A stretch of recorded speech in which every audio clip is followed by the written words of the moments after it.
David bukan nama anggota DPR Indonesia. Ia adalah seorang pria dengan pekerjaan unik sekaligus berbahaya. Tidak, ia bukan pegawai kantoran yang sibuk dengan Excel. Bukan pedagang sendal yang selalu berteriak, beli sebelah kiri gratis sebelah kanan. Apalagi guru sekolah yang sabarnya setipis kertas ujian murid. Pekerjaan David jauh lebih ekstrim. Ia pemungut pajak untuk kartel-kartel jalanan Los Angeles. Ayah seorang bos besar bernama Wizard memang sedang meringkuk di balik jeruji besi. Namun jangan salah, meskipun raganya di penjara, otaknya tetap bekerja dengan lancar. Seolah-olah ada wifi khusus yang langsung tersambung dari sel tahanan ke jalanan. Semua geng kecil di bawah benderanya wajib setor pajak 30% pendapatan. Dan tugas itu, ya, dengan berat hati jatuh ke tangan David. Pagi itu rumah David seperti rumah normal pada umumnya. Ada doa bersama sebelum sarapan dan beraktivitas. Ada istri tercinta bernama Alexis, dua anaknya yang polos yang masih belum tahu bahwa ayahnya adalah satpam pajak mafia, dan beberapa saudara lain yang sibuk mengisi kursi meja makan. Tawa dan kehangatan menyelimuti ruangan. Tapi David tahu, semua itu sangat rapuh. Rumah memang benteng terakhir, tapi benteng itu punya pintu belakang tanpa kunci. Dan bayangan kartel selalu siap menyusup kapan saja. Selesai sarapan, David pergi ke toko miliknya yang dijaga oleh sepupunya bernama Lupe. Harapannya toko sudah buka, wangi kopi dan roti memenuhi udara. Nyatanya Lupe masih tidur seperti bayi yang tidak tahu dunia sedang keras. David hanya bisa geleng-geleng kepala, ingin marah tapi tetap sayang. Namanya juga keluarga. Kadang bikin kesal. Seperti bayangan yang setia, seorang pengawal David bernama Creeper selalu ada di sisi David. Dari luar, ia tampak seperti pegawai bank dengan kemeja rapi dan parfum wangi. Namun jangan terkecoh, karena pria ini terkenal kejam. Tangannya dingin bukan karena AC, melainkan karena sudah terlalu sering mengantar orang lain ke dunia berikutnya. Bahkan namanya saja cukup membuat banyak orang mendadak ingin pensiun dini. Tidak lama berselang, muncul rombongan dari kartel lokal bernama Big Loma, dipimpin oleh Victor. Wajahnya pucat, tangannya gemetar, seperti habis salah kirim chat ke pacar dan istri sekaligus. Ia membawa setoran, tapi David langsung curiga. Sesuatu terasa tidak beres. Namun setelah dihitung, uang itu lengkap. 0 besar dari catatan curang. Jadi, kenapa Victor begitu takut? David menerima setoran itu dengan hati masih penuh tanda tanya. Ia paham dalam dunia kartel semua soal hierarki. Siapa di atas, siapa di bawah, semua harus jelas. Jangan sampai ada yang merasa sebatas rekan kerja.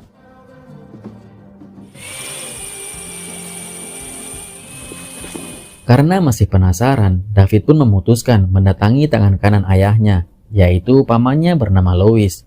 Inilah orang yang rambutnya lebih putih daripada papan tulis kapur, tapi wibawanya masih setebal sabun cuci batangan yang sudah dipotong-potong kecil biar irit.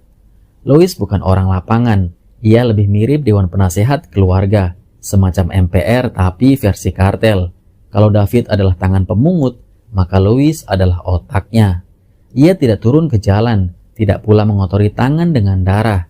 Tapi arah gerak keluarga seringkali lahir dari pikirannya.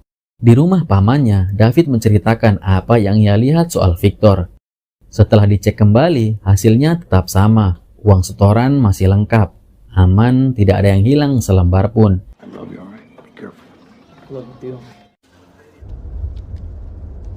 Setelah basa-basi singkat, Louis menyerahkan daftar kartel yang harus didatangi David hari itu. Daftar itu panjangnya seperti struk belanja akhir bulan. Dengan sigap, David pun pamit pergi, membawa Creeper sebagai bodyguard, sekaligus pengingat kalau dunia ini penuh diskon maut. Tujuan pertama adalah kartel Chicano. Pemimpinnya tampak sangar dengan wajah seram penuh tato. Namun sehebat apapun tampilan luar, begitu David dan Creeper datang, uang dalam jumlah besar langsung berpindah tangan. Semua transaksi dijamin aman. Sebab reputasi David ibarat asuransi jiwa yang kalau melanggar langsung masuk liang kubur.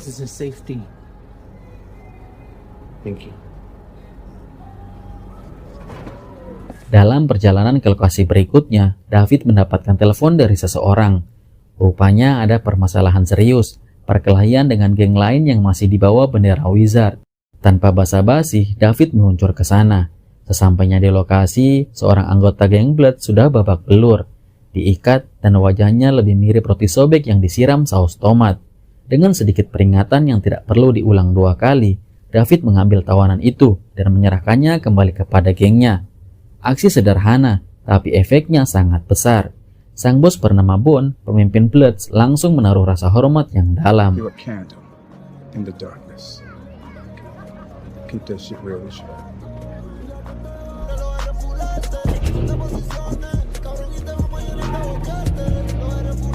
Namun dunia kartel tidak pernah kehabisan orang keras kepala.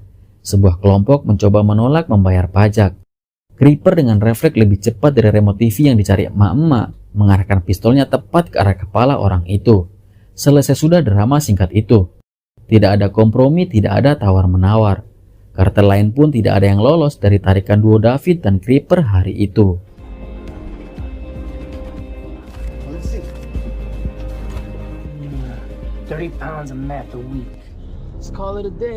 Setelah memastikan semua tagihan lunas, David pulang ke rumah. Sambutan hangat dari anak-anak kecilnya membuat lelahnya hilang sejenak. Ada pula Alexis, istrinya yang cantik, cerdas dan penuh perhatian. Alexis bukan hanya pasangan hidup, tapi juga sahabat, partner bisnis, sekaligus manajer keuangan yang tahu kapan harus menabung dan kapan harus marah-marah. Ia tahu persis suaminya bukan pria biasa, tapi pria yang setengah kakinya berada di dunia hitam. Walau begitu, Alexis tak bertahan. Percaya bahwa cinta dan keluarga lebih kuat daripada bahaya.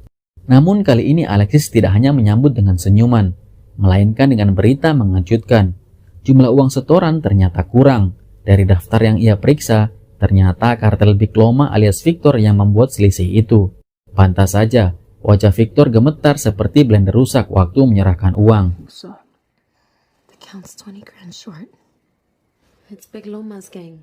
Mendengar kabar ini, darah David mendidih. Bersama Creeper, ia langsung meluncur ke rumah Victor.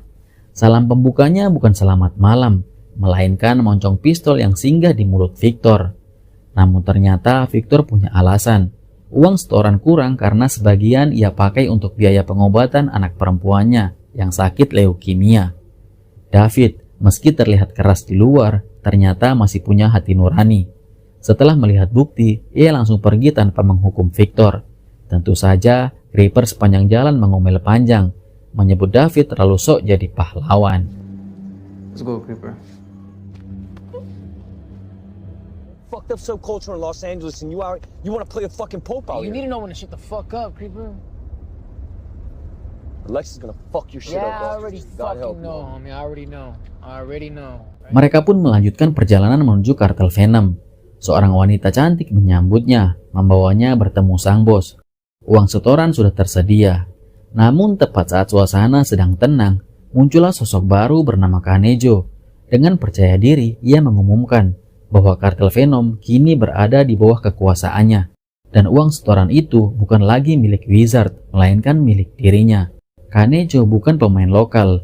Ia gangster impor produk asli Meksiko yang punya koneksi dengan kartel besar di sana. 10 tahun terakhir namanya menghilang, dan kini ia kembali seperti produk lama yang diluncurkan ulang dengan fitur lebih brutal. David tahu ia kalah jumlah. Tak ada gunanya konfrontasi terbuka saat itu. Maka ia memilih mundur tanpa uang sepeser pun. I'm the future, and you the past. So Venom, he work for me now. And all this right here, it's my money.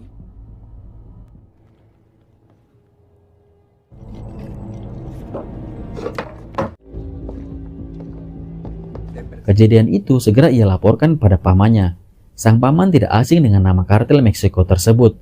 Dahulu mereka terkenal kejam, lalu menghilang entah kemana. Kini muncul lagi dengan ancaman yang nyata. Lois berusaha terdengar tegas bahwa keluarga mereka akan menyingkirkan Kanejo. Namun wajah tuanya tidak bisa menyembunyikan rasa khawatir. Sebab semua orang tahu kartel ini bukan sekedar ancaman. Mereka adalah badai yang pernah membuat Los Angeles berguncang. Sejak pertemuan dengan Kanejo, wajah David penuh bayangan gelap. Pulang ke rumah pun ia tidak bisa tidur. Gelisah seperti anak sekolah yang besok ada ujian matematika tapi lupa bawa kalkulator. Bahkan tengah malam, ia sempat tega membangunkan Alexis yang sedang tidur terlelap hanya demi punya teman curhat. Istrinya tentu kaget, karena biasanya gangguan tengah malam itu datang dari nyamuk, bukan dari suami sendiri. David, what's wrong? You didn't want nothing from me.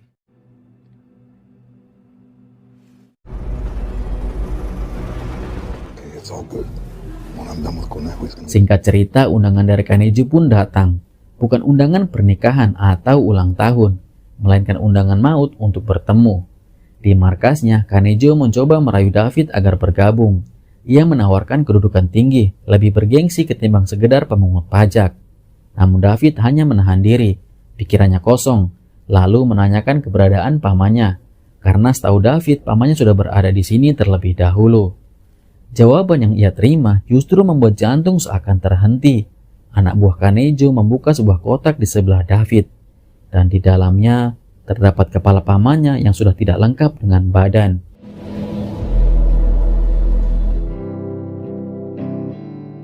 Adegan itu membuat David dan Creeper membeku seperti patung lilin, tanpa bisa berkata apa-apa.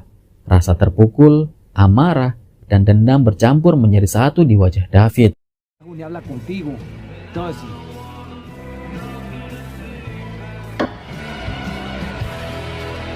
Sesampainya di rumah, David menceritakan semuanya kepada Alexis. Ia tahu istrinya harus paham betapa besar ancaman ini. Kanejo jelas tidak akan berhenti sebelum menghabisi semua keluarga. Dengan mata berapi-api, David bersumpah akan melawan balik. Dan Alexis, meski hatinya remuk, tetap memberikan dukungan penuh. Air matanya membasahi pipi, tanda bahwa ia memilih bertahan bersama David, apapun resikonya. Should we run? There's nowhere to run, and they'd find us. You wanna fight him? Okay. Trust you. Can't surrender to Conejo. Esok harinya, David, Creeper, dan beberapa orang lainnya berkumpul untuk rapat, membahas cara untuk melawan balik Kanejo. Wajah David memang masih terlihat ragu, tapi Creeper tampil berapi-api, penuh keyakinan bahwa mereka akan selalu mendukung. Sayangnya belum sempat strategi dirumuskan matang, Kanejo justru lebih dulu melancarkan serangan. Tembakan berhamburan, suasana berubah menjadi pesta kembang api versi penuh darah. David berusaha melawan meski tidak siap, sementara Creeper menunjukkan kebrutalannya, menjatuhkan beberapa musuh dengan efisiensi setara mesin cuci 2 tabung. Namun tiba-tiba sebuah bom paku dilempar, meledak dan menghantam semua yang ada di sana. Creeper terluka parah, yang lain tewas di tempat, sementara David berhasil kabur dengan wajah penuh darah.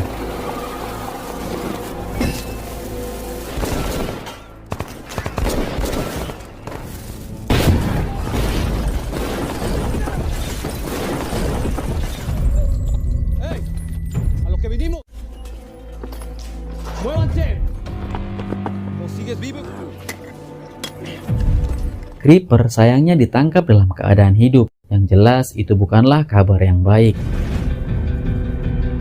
Dengan tubuh bercucuran darah, David mencuri mobil untuk menjemput Alexis. Tujuan mereka berikutnya adalah menyelamatkan anak-anak di sekolah. Namun perjalanan yang penuh harapan itu dihentikan oleh panggilan video dari Kanejo.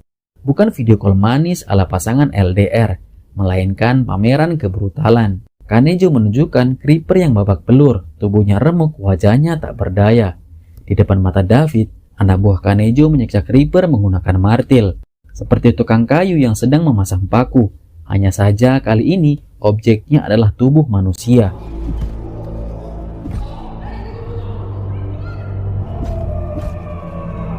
Hingga akhirnya kepala Creeper diinjak-injak sampai benar-benar tak bernyawa.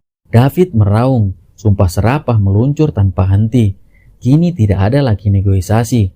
Kanejo sudah resmi mendeklarasikan perang pribadi. Hey! Everything you love is gonna die real bad. Dylan! Hey. Setelah menjemput anak-anaknya, David kemudian merencanakan pelarian untuk menyelamatkan keluarga. Ia menyembunyikan Alexis dan anak-anaknya di sebuah tempat persembunyian. Sementara dirinya pergi mengambil simpanan uang dalam jumlah yang sangat besar. Di sana sepupunya menyerahkan sebuah pistol peninggalan ayahnya. Senjata yang katanya sudah kenyang pengalaman mengirim orang ke liang lahat. Tak lupa David meminta restu ibunya. Sebuah momen haru di tengah badai. It was your dad's. You know I got your back.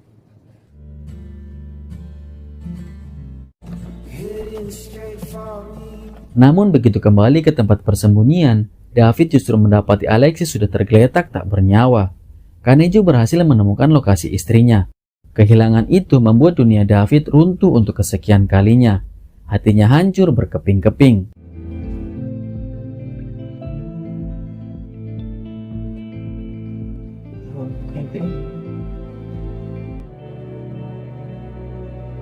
Dan penderitaan belum berhenti sampai di situ. Anak-anaknya yang ia kira sudah di posisi aman, ternyata juga sudah diculik. Kanejo memberikan ultimatum dingin. David hanya punya waktu 2 jam untuk datang ke alamat yang diberikan, atau anak-anaknya akan dicelupkan ke dalam larutan asam. Ancaman yang cukup untuk membuat siapapun, apalagi seorang ayah, jatuh panik setengah mati. Alamat yang dikirim Kanejo segera diterima, dan David pun meluncur. Namun sepanjang perjalanan, bayangan tentang Creeper terus menghantui. Pria yang setia, brutal tapi tulus kini sudah tiada. David sadar, balas dendam tidak bisa ia lakukan sendirian. Maka ia pun menuju Carter Blood. Tempat reputasinya masih harum seperti parfum mahal yang jarang dipakai. Tak butuh waktu lama, para anggota Blood langsung memberi dukungan penuh. Bukan karena mereka suka cari mati, tapi karena mereka percaya pada nama David. Pemimpin mereka, Bone, bahkan memberikan pidato singkat bergaya ala-ala ketua kelas sebelum studi tour. Ringkas, tegas, dan membuat semua orang merasa heroik, meski tahu ini misi taruhan nyawa. It's a good man right there. He stands for what we stand for. You know, somebody done took his fucking kids. Mereka kemudian menyerbu salah satu markas kecil Kanejo. Seorang anak buah tertangkap, lalu diinterogasi dengan metode yang sangat brutal. Meski tetap bungkam, ponsel pria itu memberikan petunjuk emas, alamat tempat anak-anak David disembunyikan. Hey, cálmate. Muy bien, homie. Where my kids at, huh? Cálmate, soto.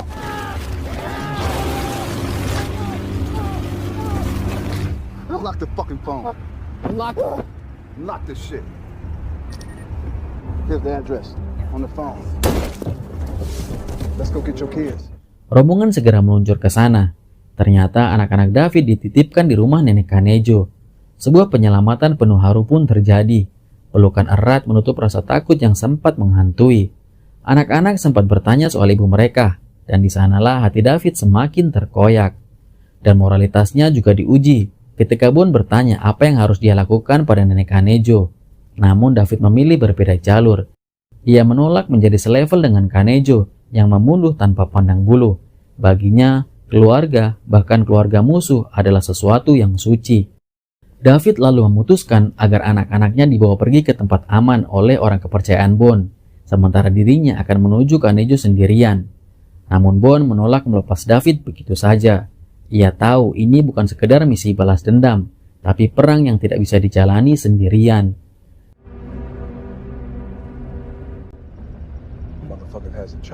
Mereka pun berangkat menuju rumah markas Kanejo. Rencananya sangat jelas. Bone tetap standby di mobil, sementara David menyusup lewat jalur samping untuk menghabisi penjaga satu persatu. Aksi itu sangat sukses.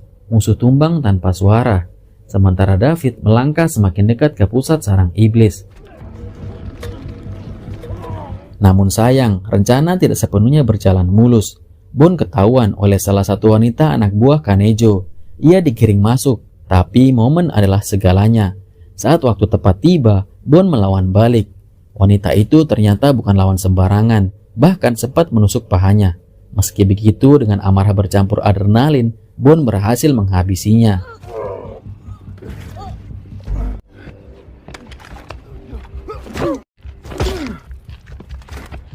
Sementara itu, David masih sibuk mengeliminasi para penjaga. hingga akhirnya ia tiba di ruangan inti. Kanejo terlihat sedang santai didampingi oleh wanitanya, sibuk melakukan trading binomo sambil dipijat. Tidak sadar bahwa malaikat maut sedang mengintip dari balik kegelapan. Dan sesaat kemudian,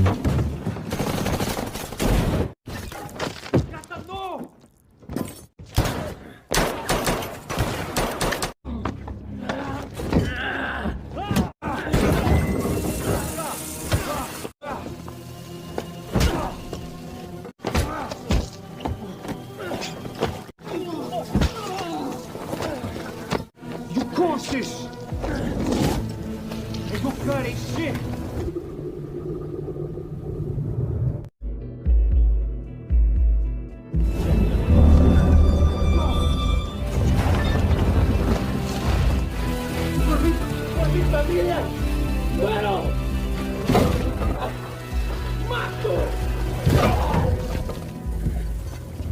balas dendam yang membara sejak kematian Creeper, Alexis dan pamannya tumpah ruah dalam eksekusi brutal. Kanejo akhirnya meregang nyawa dengan cara sekejam-kejamnya, setimpal dengan kebiadabannya sendiri. Di ujung kisah terdengar suara Wizard, ayah David. Dari balik jeruji besi, nada bangga itu mengatakan bahwa putranya telah berhasil menaklukkan iblis yang datang menghantam hidupnya. Bagi sang ayah, itu tanda bahwa David kini adalah raja, penerus darah, dan pewaris tahta kegelapan keluarga. Namun hati David berbeda. Ia bukan wizard. Ia menolak mahkota yang penuh darah itu. Sebab yang benar-benar ia inginkan hanyalah keluarganya. Cinta bukan kuasa. Ironinya, dunia jalanan mengangkatnya sebagai penguasa baru. Sementara di lubuk hatinya sendiri, ia hanyalah seorang pria yang kehilangan segalanya. Layar pun meredup, cerita berhenti, dan film pun tamat.